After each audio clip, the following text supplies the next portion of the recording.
ঘূর্ণিঝড় রিমাল রাজশাহীতে আঘাত হেনেছে, কিন্তু আপনারা দেখতে পাচ্ছেন খুব হালকা করে বাতাস হচ্ছে, গাছগুলো দুলছে, মেঘটা যেন নদীর সঙ্গে মিশেছে। কিন্তু দুঃখজনক, চট্টগ্রামের দিকে 3জন ভাই নিহত হয়েছে। আল্লাহ তাদের জান্নাতবাসী করুক। আর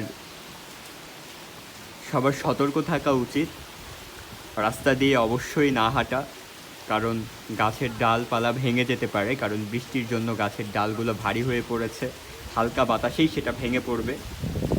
আর বাংলাদেশে প্রতি বছর বজ্রপাতে অধিক সংখ্যক মানুষ মারা যায়, তাই সবাই চেষ্টা করবেন বাহিরে না বের হওয়ার, ঘরে থাকার। আর বৃষ্টির ভেতরে অবশ্যই নামাজ পড়বেন, কারণ এই সময় নামাজের গুরুত্ব অনেক। তো আশা করি